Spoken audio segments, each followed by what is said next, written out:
I gave my daughter everything, but she accused me of ruining her life because I allowed her to live with her biological mother, who turned out to be. I was 17, a senior in high school, when everything changed. My girlfriend at the time, Maddie, and I were young and reckless. We thought we had the world figured out, but we were also just kids. Maddie was stunning, honestly. She was the kind of girl everyone noticed when she walked into a room. She had big dreams, too. Wanted to be a model, travel the world, and live that glamorous life you see on magazine covers. And well, I wasn't exactly sure what I wanted. I just knew I loved her. Then, one day, Maddie told me she was pregnant. I can still remember the look on her face when she said it. It wasn't joy, it wasn't excitement. It was pure panic. And, to be fair, I felt the same way. We were just about to graduate and start our lives, and this wasn't part of the plan. But for Maddie, it was worse than that. Her dreams of modeling felt like they were slipping away right in front of her eyes. She kept saying that no one would want a pregnant model, and that this was going to ruin everything she'd worked for. I remember sitting in her room that day, both of us silent for what felt like hours. I didn't know what to say to make it better. How could I? I was just as scared as she was. But Maddie, she couldn't stop talking about how this would ruin her life, her career, everything. And I just wanted to figure it out. When Maddie told her mom, things only got more complicated. Her mom was on the same page as Maddie. She immediately suggested adoption. She was adamant. Maddie has her whole life ahead of her, she kept saying. She can't be tied down by this. And Maddie, well, she didn't argue.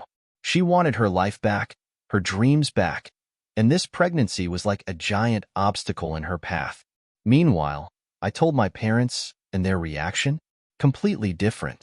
My mom cried, but it wasn't out of anger or disappointment. She hugged me, told me we'd figure it out, that this was going to be okay. My dad was quiet at first, but then he said something that stuck with me. If this is happening, then you're going to be a man and take responsibility. You don't just run from this. And maybe that's where it all clicked for me. I didn't want to run. I couldn't. This was my child, and I had to step up, no matter how scared I was. But Maddie, she didn't feel the same. The thought of giving up her dreams terrified her more than the thought of giving up our baby. It led to one of the hardest conversations I've ever had.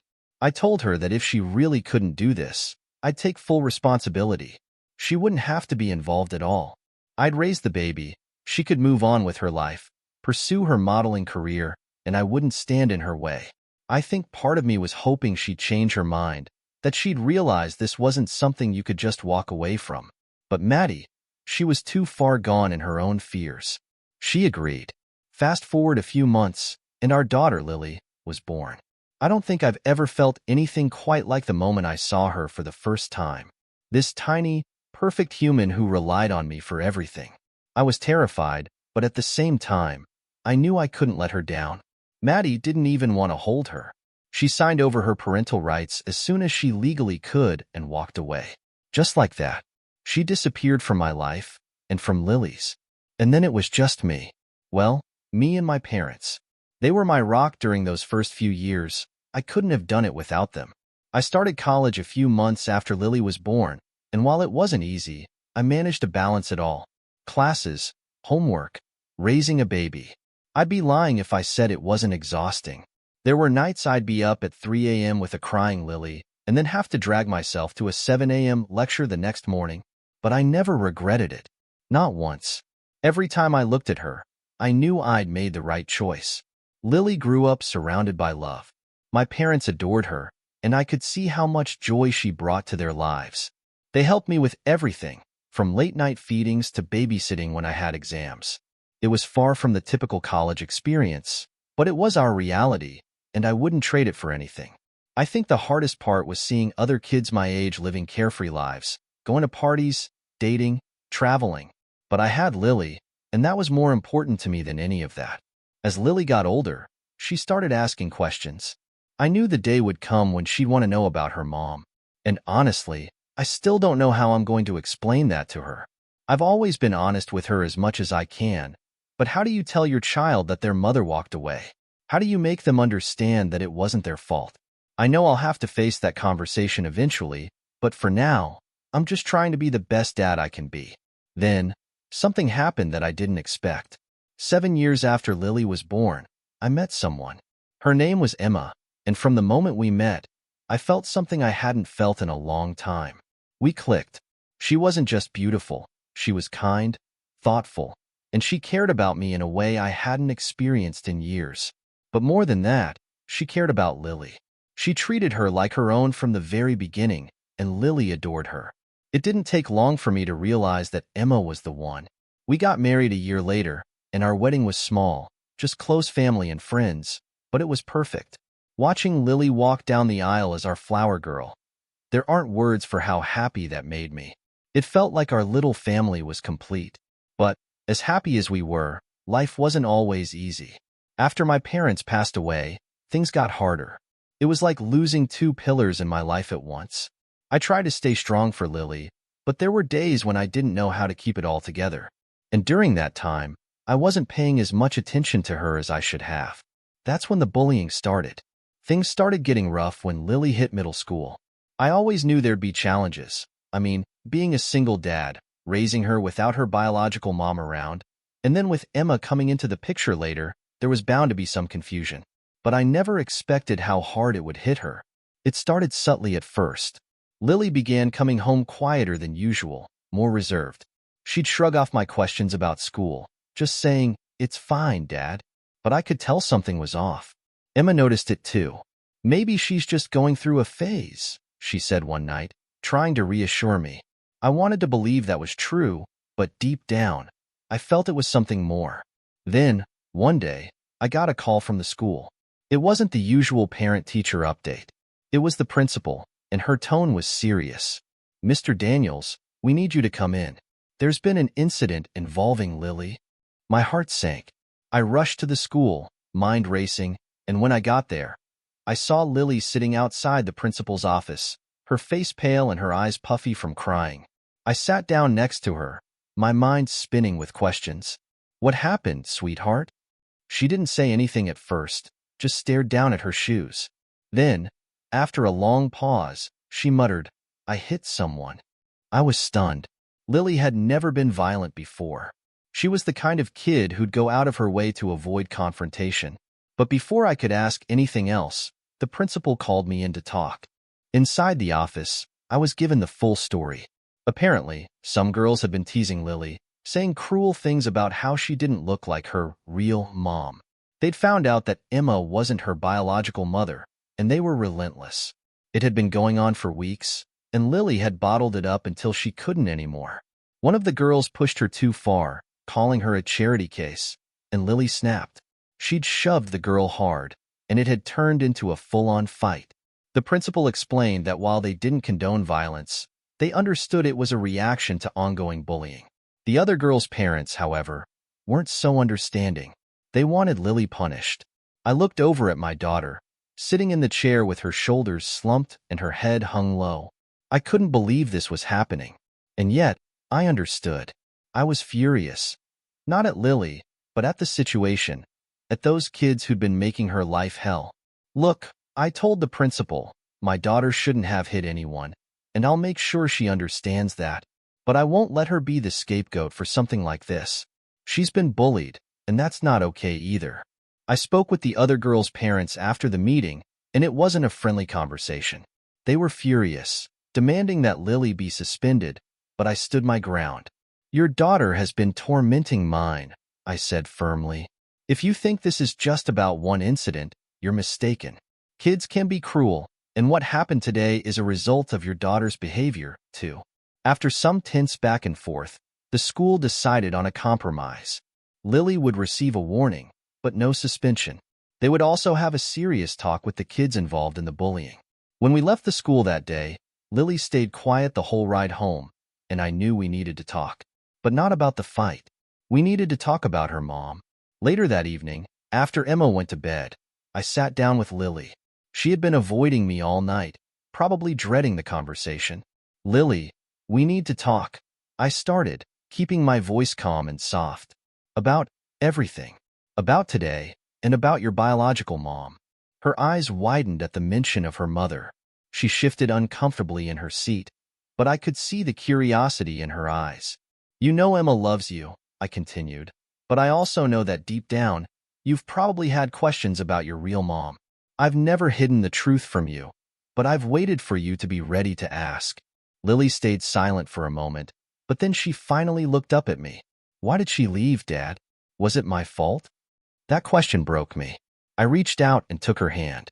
No, Lily, it wasn't your fault. Your mom, Maddie, she wasn't ready to be a mother. She had dreams, things she wanted to do, and when she found out she was pregnant, she got scared. It had nothing to do with you. You were perfect from the moment you were born. Lily looked away, biting her lip. Do you think she ever thinks about me? I wasn't sure how to answer that. I didn't want to lie to her, but I also didn't want to hurt her. I don't know, I admitted, but if you ever want to meet her, I'll help you. I'll be there every step of the way. To my surprise, Lily nodded. I want to find her, Dad. I want to meet her. That was the last thing I expected. I had thought, maybe, this conversation would be enough to satisfy her curiosity. But she wanted more. And honestly, I didn't know how to feel about it. I had no idea where Maddie was, or if she'd even want to see Lily. But a promise was a promise, so I agreed to help. We started searching online, and surprisingly, it didn't take long to find Maddie. She was still modeling, though not quite at the level she dreamed of. When we reached out, I wasn't sure what to expect.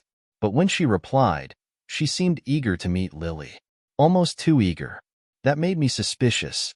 Maddie had walked away without so much as a backward glance. Why was she so interested in seeing Lily now? But Lily was thrilled, so I swallowed my doubts and set up the meeting. The day of the meeting, I drove Lily to a nearby cafe where Maddie had agreed to meet us. I could see the nervous excitement on Lily's face, and it tore me apart. I wanted this to go well for her, even if I didn't fully trust Maddie's intentions. When Maddie walked in, I barely recognized her. She still had that striking beauty, but there was something different about her. A certain hardness that wasn't there before. I let Lily greet her on her own, giving them space while I stayed in the background. Watching them talk, I could see Lily's joy, and for a moment, I allowed myself to hope that maybe Maddie had changed.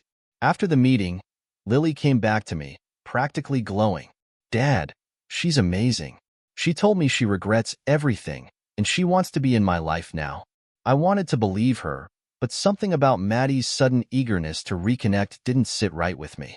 Still, I kept my concerns to myself. This was Lily's decision, and I wasn't going to interfere. Yet, over the next few months, Lily began seeing Maddie regularly. At first, everything seemed fine, but then, I noticed little things. Lily would ask me for money, saying she needed it for things when she went out with her mom. At first, I didn't think much of it. Going out costs money, right? But as the requests kept coming, it became clear that Maddie wasn't covering any of their expenses.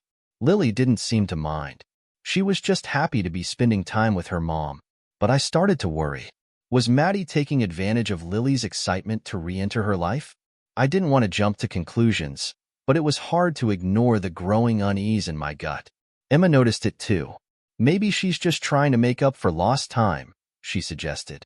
But I wasn't so sure.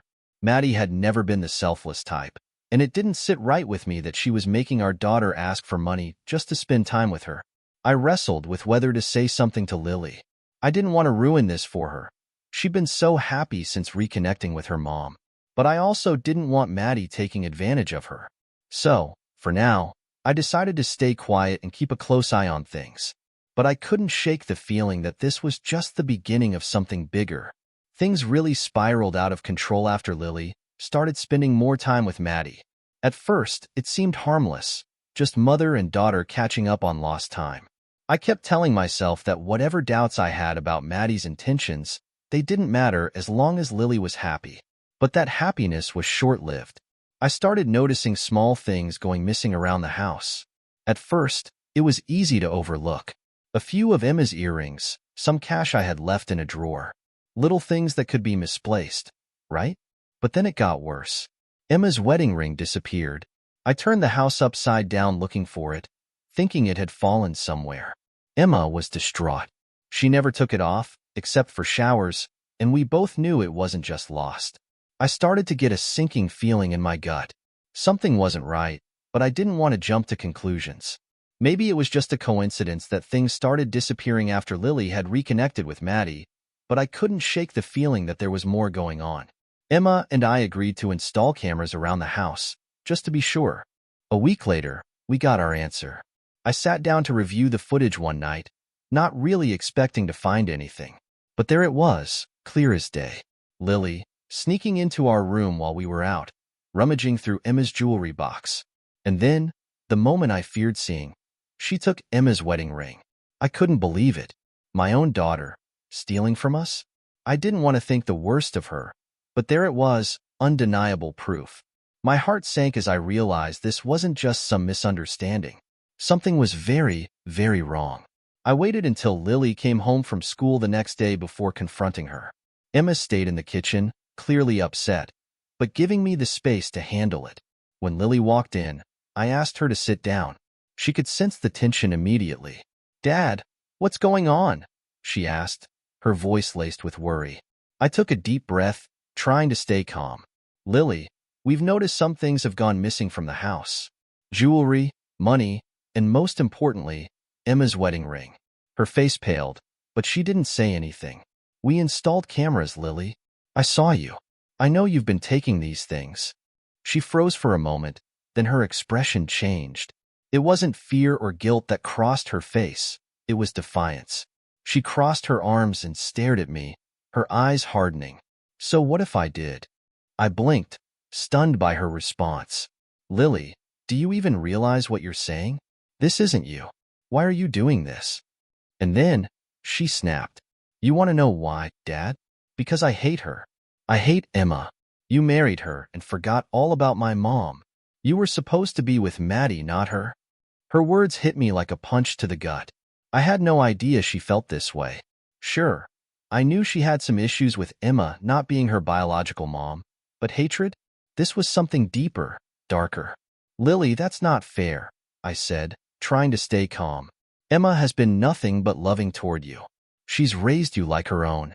"Yeah? Well, she's not my mom. Maddie is. And Maddie regrets leaving. She told me so. She wishes she never walked away from us." I felt a surge of anger, but I tried to hold it back. "Lily, Maddie walked away because she wasn't ready to be a mother. You know that. This isn't about Emma. You're upset, and you're lashing out in the wrong way." But she wasn't listening. Her eyes were blazing with anger now, and she stood up, glaring at me. "You know what? If you don't leave her, if you don't get back together with Mom, I'll make sure you lose everything." I stared at her, confused and shaken. "What are you talking about?" Her voice dropped, and what she said next made my blood run cold. "I'll tell everyone you touched me. I'll tell the police, the school, everyone." Who do you think they'll believe, Dad? A teenage girl or a middle-aged man? My heart stopped. I couldn't believe what I was hearing. This was my daughter, my Lily, threatening me with something so vile, so destructive. I stood there, frozen in shock. "Lily, what are you saying?" "You heard me," she spat. "Either you leave Emma and try to fix things with Mom, or I'll ruin you." I couldn't think. I couldn't breathe. This wasn't just a rebellious phase or teenage angst. This was a full-blown crisis. I had no idea how to handle this. I loved my daughter more than anything, but the person standing in front of me? I didn't recognize her. There was a long silence between us, tension thick in the air. I could feel my world unraveling. Finally, I spoke, my voice barely above a whisper. "Lily, I can't believe you would say something like that. I've always done everything I could for you, and this is how you repay me, by threatening to destroy my life?" She didn't flinch. "You should have thought about that before you chose her over Mom." That was it. I couldn't take any more. "Lily, if that's how you feel, then maybe you should go live with Maddie. If she regrets leaving so much, I'm sure she'll take you in. But I won't be blackmailed in my own home." Her eyes widened in disbelief. "What? You're kicking me out?" I nodded, my heart breaking with every word. "Yes. If you can't respect this family, then maybe it's time you live somewhere else. I won't stand by while you tear us apart. You'll live with Maddie, and I'll cut off your financial support for school. If she really cares, she'll help you out." Lily's face twisted in anger and shock, but she didn't argue. She stormed out of the room, slamming the door behind her. I collapsed onto the couch, my head in my hands, feeling like my entire world was falling apart. Emma came over and sat next to me, silent but supportive. I didn't know how we were going to get through this. A few days later, Lily moved in with Maddie. We didn't hear much from her after that, except for one brief text asking for money for school, which I refused. I knew it would hurt her, but I couldn't enable her behavior anymore. Things were quiet for a while after Lily left. Emma and I tried to pick up the pieces and move on, but there was this lingering tension between us. It was hard to fully relax when the person I cared about most, my daughter, was out there, angry and estranged. But just as we started to adjust to our new normal, something else happened that threw everything into chaos. One night, I got a frantic phone call from Maddie. I hadn't heard from her since Lily moved in, and hearing her voice on the other end of the line immediately set off alarms in my head. "Maddie, what's going on?" I asked, my pulse quickening. "It's Lily," she said, her voice shaky. She's been arrested." "What?" My heart dropped. "What do you mean? What happened?" "I don't know all the details," Maddie replied, her voice cracking. "But the police called. She's been charged with shoplifting. They said she stole from a department store downtown, and they've got her in custody." I don't know what to do." I was silent for a moment, trying to process the information. Lily, my daughter, had been arrested? My mind raced with questions. Why would she do something like that? Was this another form of rebellion? I felt a deep sense of guilt settling in my chest. Had I failed her as a father? "I'll handle it," I said finally, my voice steady but tired. "I'll call a lawyer and see what we can do." Emma was already beside me, her hand on my arm, worry etched on her face. I explained what had happened, and she nodded, immediately supportive. We spent the next few hours making phone calls, contacting lawyers, and trying to piece together what had led to this. It turned out that Lily had been caught shoplifting clothes and makeup from a high-end department store. The security footage showed her walking out with a bag full of items she hadn't paid for.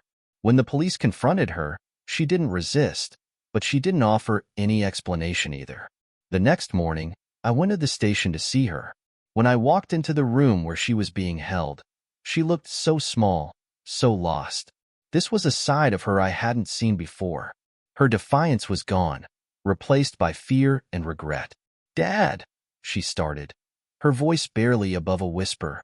I sat down across from her, my heart heavy. "Lily, why? Why would you do this?"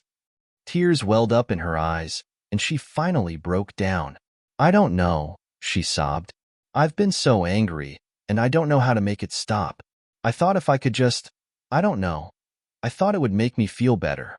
But it didn't." After everything that had happened, I wasn't sure if I'd ever hear from Lily again. The day she left to live with Maddie, it felt like we'd reached a breaking point that neither of us could come back from. I knew I had to stay strong, but the father in me was torn apart inside. I wanted my daughter back, my Lily, the little girl who used to look up to me like I was her whole world. But after everything, the lies, the threats, I had to accept that things might never go back to the way they were. For a while, there was silence between us. Weeks passed without a word, and I tried my best to move on with life. Emma and I carried on, though there was always that shadow hanging over our home. I could see how much it hurt her too. She'd never say it, but I knew she felt like she lost a part of our family. Then, one afternoon, my phone rang.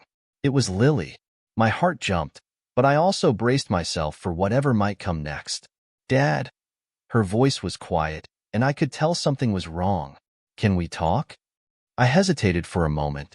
"Of course, Lily. What's going on?" There was a long pause on the other end before she spoke again, her voice wavering. "Mom didn't help me get into college. I thought she would, but she hasn't done anything. She's making me pay for everything on my own, and I can't afford it, Dad. I don't know what to do." I took a deep breath, trying to keep my emotions in check. A part of me wasn't surprised. Maddie had never been one to take responsibility, and I had always feared that Lily would eventually realize that. But hearing it from her, hearing the disappointment and hurt in her voice, broke my heart. Lily, I said gently, I'm sorry you're going through this. I really am.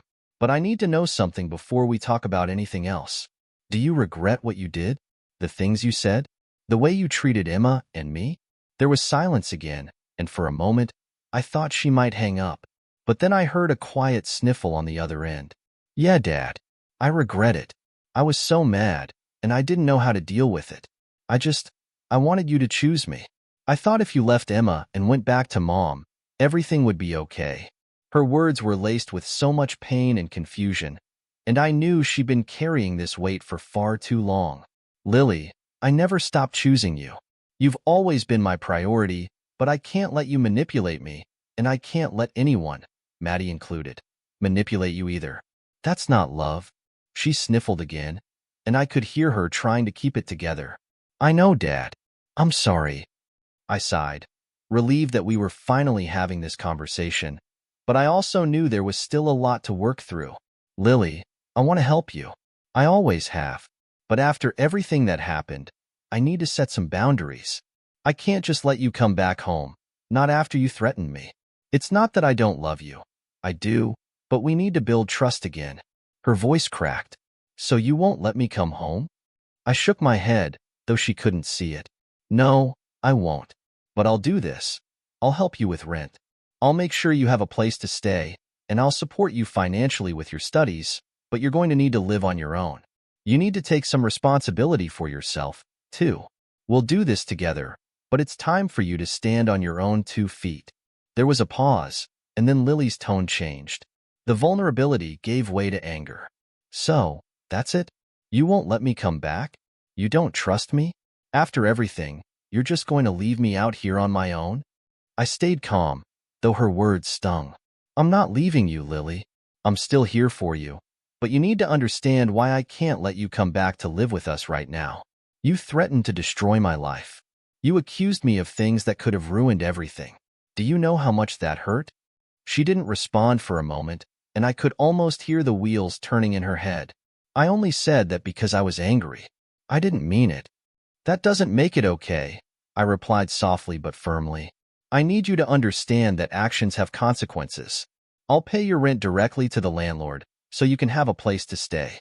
I'll help you with school, but I'm not going to give you money directly. This isn't about punishing you. It's about protecting both of us. I could feel the frustration building in her voice. So, what? You're just going to control everything now? You think that makes you a good dad? I sighed, feeling the weight of the situation pressing down on me. No, Lily. I'm doing what I think is best for both of us. You're not a child anymore. You've made some serious mistakes, and so have I, but we can't just pretend none of this happened. We have to move forward, and this is how we do that. For a long while, there was silence on the other end. I didn't know if she was crying, thinking, or just deciding how to respond. Finally, she spoke, and her voice was softer, resigned. Fine, Dad. I'll do it your way. But don't think for a second that this means I forgive you for everything. That stung, but I kept my voice steady. I'm not asking for your forgiveness, Lily. I'm asking for your understanding. I want to rebuild our relationship, but we can't do that overnight. We ended the call shortly after that. I felt a mix of relief and sadness. I was glad we were finally talking again, but it hurt to know that the road ahead was still going to be difficult. True to my word, I arranged to pay Lily's rent directly to her landlord. I didn't want her to be in a vulnerable situation, and I knew Maddie couldn't be trusted to help. It wasn't the ideal solution, but it was the best one I could offer under the circumstances. I also made it clear to Lily that if she was serious about getting back into school, I'd help her cover the costs, as long as she stuck to her end of the deal and stayed on top of her responsibilities. The next few months were tense. Lily was still distant, only calling when she needed something related to her apartment or school. She hadn't yet asked me to forgive her, and I didn't push it. I knew that she was still figuring things out, and part of me wondered if we'd ever truly repair the damage between us. Then, one day, I got a message that took me by surprise.